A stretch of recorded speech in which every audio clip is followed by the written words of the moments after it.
একটি শিশুর কান্না, মা আমি আরও বাঁচতে চাই। 3 বছর 3 মাসের শিশুটির এভাবে উক্তি বুঝে নিলেন অসহায় মা। কিন্তু ভাগ্যের কি পরিহাস, চিকিৎসা প্রায় শেষ পর্যায়ে, ডাক্তারবাবুরা ক্লান্ত। অসহায় পরিবারের বাবা মৃদুল মিয়া রাজমিস্ত্রির কাজ করে কোনো রকমের সংসার চালাচ্ছেন। ছোট্ট 3 বছর 3 মাসের কন্যা মরিয়ম সুলতানা মরণব্যাধি রোগে আক্রান্ত হয়েছেন। নিজেদের সামর্থ্য যতক্ষণ ছিল রাজ্য এবং বহিরাজ্যে বিভিন্ন হাসপাতালে চিকিৎসা সেরে নিয়ে আসলেন।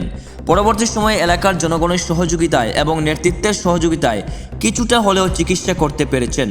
আর শেষ পর্যন্ত সেই ছোট্ট শিশুটি এই খবর শুনে ছুটে আসলেন আগরতলা থেকে Lions Club of Agartala City ক্লাবের কর্মকর্তারা। সেই ছোট্ট শিশুটির বাড়ি গোকুলনগর টিএসআর ক্যাম্প সংলগ্ন গড়িয়া রাইস মিলের পাশে। Lions Club of Agartala City ক্লাবের সভাপতি প্রদীপ সাহা, প্রাক্তন সভাপতি Shankar Roy, cashier Subrata Chakraborty, zone chairperson Sajal Kumar Pal, সদস্য Sudhir Debbarma, board of director Shankar Das সহ অন্যান্যরা।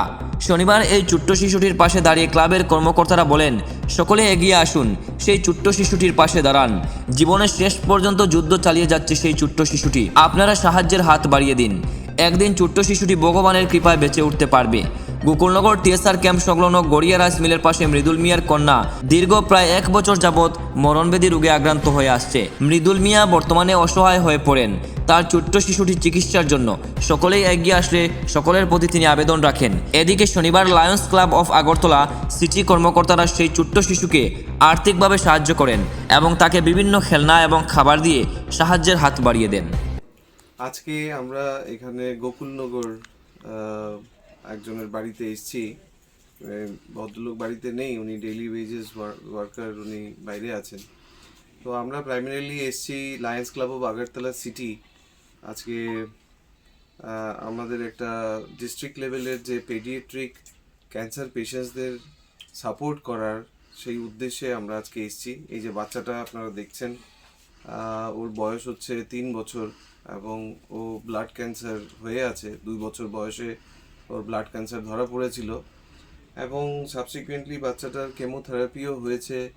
এবং এই ভদ্রলোক উনি আশেপাশে বাড়ি সবার সাপোর্ট নিয়ে বম্বেতেও গেছেন, টাটা ইনস্টিটিউট অফ সোশ্যাল সায়েন্সে, ওখানে ক্যান্সার হসপিটালে যেখানে ট্রিটমেন্ট করাবার জন্য। কিন্তু এখন ওখান থেকেও যে রিপোর্টটা এসছে যে বাচ্চাটা টার্মিনালি ইল, তো ফার্দার কোনো ট্রিটমেন্টের কোনো স্কোপ নেই। তো এটা খুবই দুর্ভাগ্যজনক। তো কারণ আমরা এসে দেখতে পেলাম যে বাচ্চাটা সবসময় শুয়ে থাকে, ও নিজে থেকে উঠতেও পারে না, খেলাধুলা তো দূরের কথা, আর কিছু খেতেও পারে না। মাঝে মধ্যে হয়তো একটু বেদানার রস বা কিছু একটা দিলে হয়তো খায়, কিন্তু কিছুই খায় না। তো এখন আমরা যখন এসছি দেখলাম ও বললো চকলেট খাবে। তো ক্লাব থেকে কিছু চকলেট, বিস্কিট এবং আরও জিনিস, খেলার জিনিসও দেওয়া হলো।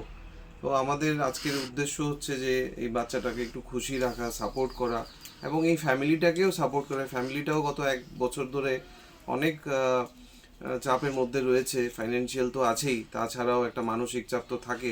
এমন একটা বাচ্চা যদি বাড়িতে এরকম থাকে তো সেটা একটা এনভায়রনমেন্টই, বাতাবরণটাই অন্যরকম থাকে। সো ক্লাব থেকে এসে তাদেরকে সাপোর্ট দেওয়া, এই হচ্ছে আমাদের আজকে মূল উদ্দেশ্য। এবং সাথে এই সমাজ, আপনাদের সংবাদ মাধ্যমে ক্লাব থেকে এটাও আমরা বলতে চাই যে অন্যান্য সংস্থা বা যে কোনো ব্যক্তি যদি এসে এই বাচ্চাটাকে সাপোর্ট এবং সাহায্য দিতে পারে তাহলে খুব ভালো হয় এবং এই ফ্যামিলিটাও এই টাফ টাইমের মধ্যে থেকে ওরা একটু সাপোর্ট পায় সবার থেকে, সমাজ থেকে। সেটাই হচ্ছে আমাদের মেইন আজকের উদ্দেশ্য।